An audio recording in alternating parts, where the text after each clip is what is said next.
ప్రభువైన యేసుక్రీస్తు నామంలో అందరికీ హృదయపూర్వక వందనములండి. యోబు గ్రంథము 12వ అధ్యాయము. అప్పుడు యోబు ఇలాగు ప్రత్యుత్తరం ఇచ్చెను, నిజముగా లోకములో మీరే జనులు, మీతోనే జ్ఞానము గతించిపోవును. అయినను మీకున్నట్టు నాకును వివేచన శక్తి కలిగి ఉన్నది. నేను మీకంటే తక్కువ జ్ఞానము కలవాడను కాను. మీరు చెప్పిన వాటిని ఎరుగని వాడెవడు? దేవునికి మొర్రపెట్టి ప్రత్యుత్తరములు పొందినవాడనైనా నేను నా స్నేహితునికి అపహాస్యాస్పదముగా నుండవలసి వచ్చెను. నీతియు యథార్థతయు గలవాడు అపహాస్యాస్పదముగా నుండవలసి వచ్చెను. దుర్దశ నొందిన వానిని తిరస్కరించుట క్షేమము గలవారు యుక్తమను కొందురు. కాలు జారు వారి కొరకు తిరస్కారము కనిపెట్టుచున్నది. దోపిడిగాండ్ర కాపురములు వర్ధిల్లును. దేవునికి కోపము పుట్టించువారు నిర్భయముగా నుందురు. వారు తమ బాహుబలమే తమకు దేవుడను కొందురు.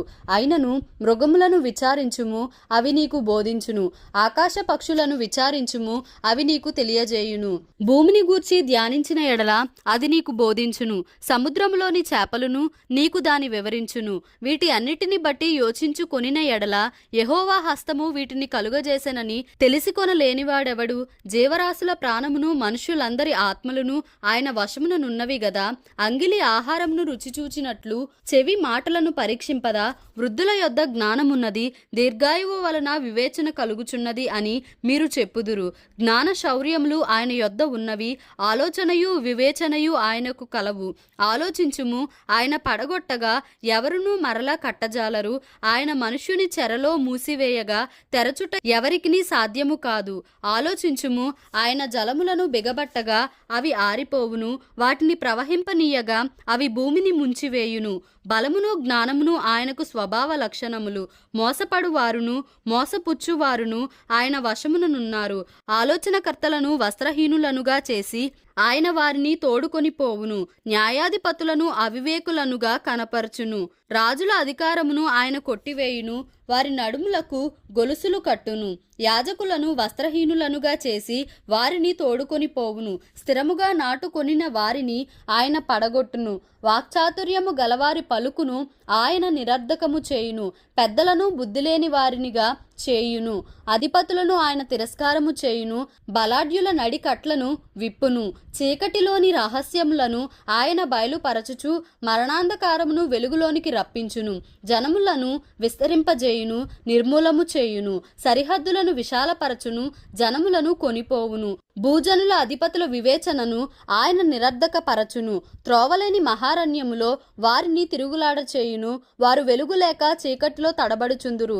మత్తుగునిన వాడు తూలునట్లు ఆయన వారిని తోలజేయును. యోబు గ్రంథము 13వ అధ్యాయము. ఇదిగో, నా కన్ను ఇదంతయు చూచెను, నా చెవి దాని విని గ్రహించి ఉన్నది. మీకు తెలిసినది నాకును తెలిసేయున్నది. నేను మీకంటే తక్కువ జ్ఞానము గలవాడను కాను. నేను సర్వశక్తుడగు దేవునితో మాటలాడగోరుచున్నాను, దేవునితోనే వాదింపగోరుచున్నాను. మీరైతే అబద్ధములు కల్పించువారు, మీరందరూ పనికిమాలిన వైద్యులు. మీరు కేవలము మౌనముగా నుండుట మేలు, అది మీకు జ్ఞానమని ఎంచబడును. దయచేసి నా వాదము వినుడి, నేను ఆడు వ్యాజ్యమును ఆలకించుడి. దేవుని పక్షముగా మీరు అన్యాయ వాదన చేయుదురా? ఆయన పక్షముగా మీరు మోసములు పలుకుదురా? ఆయన ఎడల మీరు పక్షపాతము చూపుదురా? దేవుని పక్షమున మీరు వాదింతురా? ఆయన మిమ్మును పరిశోధించుట మీకు క్షేమమా? లేక ఒకడు నరులను మోసము చేయునట్లు మీరు ఆయనను మోసము చేయుదురా? మీరు రహస్యముగా పక్షపాతము చూపిన ఎడల నిశ్చయముగా ఆయన మిమ్మును గద్దించును. ఆయన ప్రభావము మిమ్మును భయపెట్టదా? ఆయన భయము మీ మీదికి రాదా? మీ హెచ్చరిక మాటలు బూడిద సామెతలు, మీ వాదములు మంటి వాదములు. నేను మాటలాడెదను, నా జోలికి రాక మౌనులై ఉండుడి. నా మీదికి వచ్చునది ఏదో అది వచ్చునుగాక. నేనెందుకు నా ప్రాణమును ఎరగా చేసుకొనవలెను? చేసుకొనను గాని ప్రాణమునకు తెగించి మాటలాడెదను. ఇదిగో, ఆయన నన్ను చంపినను నేను ఆయన కొరకు కనిపెట్టుచున్నాను. ఆయన సన్నిధిని నా ప్రవర్తన న్యాయమని రుజువు పరతును. ఇదియు నాకు రక్షణార్థమైనదగును. భక్తిహీనుడు ఆయన సన్నిధికి రా తెగింపడు. నా వాజ్మూలమును శ్రద్ధగా ఆలకించుడి. నా ప్రమాణ వాక్యములు మీ చెవులలో చొరనీయుడి. ఆలోచించుడి, నేను నా వ్యాజ్యమును సరిచేసుకొని ఉన్నాను. నేను నిర్దోషిగా కనబడదునని నాకు తెలియను. నాతో వ్యాజ్యమాడ చూచువాడెవడు? ఎవడైనా నుండిన ఎడల నేను నోరు మూసుకొని ప్రాణము విడిచెదను. ఈ 2 పనులు మాత్రము నాకు చేయకుము, అప్పుడు నేను నీకు విముఖుడనై ఉండను. నీ చెయ్యి నా మీద నుండి తొలగింపుము, నీ భయము నన్ను బెదిరింపనీయకుము. అప్పుడు నీవు పిలిచిన ఎడల నేను నీకుత్తరం ఇచ్చెదను, నేను పలికెదను, నీవు నాకుత్తరమిమ్ము. నా దోషములెన్ని, నా పాపములెన్ని, నా అతిక్రమమును నా పాపమును నాకు తెలియజేయుము. నీవేళ నీ ముఖమును మరుగు చేసుకొంటివి, నన్నేల నీకు పగవానిగా ఎంచుచున్నావు. ఇటు అటు కొట్టుకొని పోవుచున్న ఆకును నీవు వేధించదవా? ఎండిపోయిన చెత్తను తరుముదువా? నీవు నాకు కఠినమైన శిక్ష విధించియున్నావు. నా బాల్యకాలపు పాపములను నాకు స్వాస్యముగా నీవు విధించియున్నావు. బొండలలో నా కాళ్ళు బిగించియున్నావు. నా ప్రవర్తన అంతయు నీవు కనిపెట్టుచున్నావు. నా అరికాళ్ల చుట్టూ గిరిగీసియున్నావు. మురిగి క్షీణించుచున్న వాని చుట్టూ, చిమ్మట కొట్టిన వస్త్రము వంటి వాని చుట్టూ గిరిగీసి వానిని కనిపెట్టుచున్నావు. యోబు గ్రంథము 14వ అధ్యాయము. స్త్రీ కనిన నరుడు కొద్ది దినముల వాడై మిక్కిలి బాధ నొందును. పువ్వు వికసించినట్లు వాడు పెరిగి వాడిపోవును. నీడ కనబడకపోవునట్లు వాడు నిలువక పారిపోవును. అట్టి వాని మీద నీవు కనుదృష్టి ఉంచియున్నావు. తీర్పు నొందుటకై నన్ను నీ ఎదుటికి రప్పించియున్నావు. పాప సహితునిలో నుండి పాపరహితుడు పుట్టగలిగిన ఎంత మేలు! అలాగున ఎవడునూ పుట్టనేరడు. నరుల ఆయుష్కాలము పరిమితి కలది, వారి నెలల సంఖ్య నీకు తెలిసేయున్నది. మించజాలని వయ పరిమాణము నీవు వారికి నియమించియున్నావు. కూలివారి వలె తమకు నియమింపబడిన పనిని వారు ముగించు వరకు వారు విశ్రమము నొందునట్లు వారి వైపు చూడకయుండుము. వృక్షము నరకబడిన ఎడల అది తిరిగి చిగుర్చుననియు దానికి లేత కొమ్మలు వేయుననియు నమ్మకము కలదు. దాని వేరు భూమిలో పాతదైపోయినను, దాని అడుగు మొద్దు మంటిలో చీకిపోయినను, నీటి వాసన మాత్రము చేత అది చిగుర్చును. లేత మొక్కవలే అది కొమ్మలు వేయును. అయితే నరులు మరణమై కదలలేక పడియుందురు. నరులు ప్రాణము విడిచిన తరువాత వారేమైపోవుదురు? తటాక జలములు ఎట్లు ఇంకిపోవునో, నది నీరు ఎట్లు ఎండి హరించిపోవునో, అలాగుననే నరులు పండుకొని తిరిగి లేవరు. ఆకాశము గతించిపోవు వరకు వారు మేలుకొనరు, ఎవరునూ వారిని నిద్ర లేపజాలరు. నీవు పాతాళములో నన్ను దాచిన ఎడల ఎంతో మేలు. నీ కోపము చల్లారు వరకు నన్ను చాటును నుంచిన ఎడల ఎంతో మేలు. నాకు ఇంతకాలమని నీవు నియమించి తరువాత నన్ను జ్ఞాపకము చేసి కొనవలనని నేనెంతో కోరుచున్నాను. మరణమైన తరువాత నరులు బ్రతుకుదురా? అలాగుండిన ఎడల నాకు విడుదల కలుగు వరకు నా యుద్ధ దినములన్నీయు నేను కనిపెట్టియుందును. అలాగుండిన ఎడల నీవు పిలిచెదవు, నేను నీకు ప్రత్యుత్తరం ఇచ్చేదను. నీ హస్తకృత్యము ఎడల నీకు ఇష్టము కలుగును. అయితే ఇప్పుడు నీవు నా అడుగుజాడలను లెక్కపెట్టుచున్నావు. నా పాపమును సహింపలేకయున్నావు. నా అతిక్రమము సంచిలో ముద్రింపబడి ఉన్నది. నేను చేసిన దోషమును భద్రముగా ఉంచియున్నావు. పర్వతమైనను పడిపోయి నాశనమగును, కొండ అయినను దాని స్థానము తప్పును. జలము రాళ్లను అరగదీయును, దాని ప్రవాహములు భూమి యొక్క ధూళిని కొట్టుకొని పోవును. నీవైతే నరుల ఆశను భంగపరచుచున్నావు. నీవు వారిని ఎల్లప్పుడూ గెలుచుచున్నావు గనుక వారు గతించిపోవుదురు. నీవు వారికి ముఖ వికారము కలుగజేసి వారిని వెళ్ళగొట్టుచున్నావు.